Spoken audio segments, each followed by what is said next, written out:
Right, ready! Retake! Fire! Recover! Right alone at will!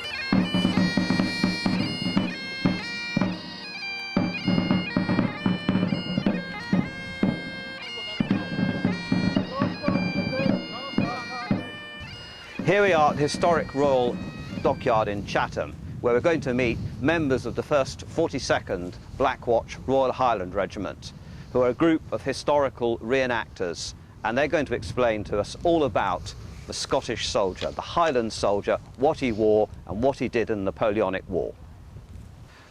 Stu, good morning. Good morning, how are you? And Steve? Steve.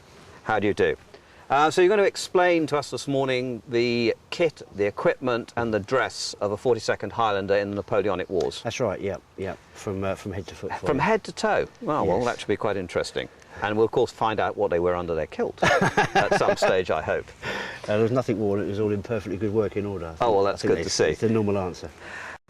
OK, Stu, so if we can start from the bottom, because people tend to start off putting their socks on, and you can explain exactly what he's wearing and Sure. what they're for, that would be great. If they were lucky enough to have socks, because these are moggins, you see they're footless socks. Oh, right. Some of the privates were lucky enough to be issued full-length socks, but even with the full-length socks, they'd eventually fall apart and you'd end up with something like this, moggins, which, as you can see, is a footless sock.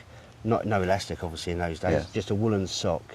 In regimental colours? Yeah, well, no, not regimental colours. With all the Highland regiments, it was common to have a red and white check. Right. You see the black band, that denotes that these socks belong to a member of the Grenadier Company. So normally on a line company, they would just be red and white squares, but the black denotes that these are Grenadiers, moggins. Obviously, as they're not elasticated, they're pure wool, there's got to be something to hold them up. Yep, each soldier would be issued a pair of these ribbons. You see it's a fairly coarse material, very long, very hard wearing. Officers would normally have silk ribbons. From a distance, these would look like silk ribbons, but obviously it's just a very tough cord. And as you say, precisely for that reason, no elastic, they would fall down otherwise. Again, regimental colours or general colours for Highland regiments? Red for Highland regiments. And how do you knot them on? It's a bow. You were expected to make a pretty bow on the outside of your leg, you know, something like this.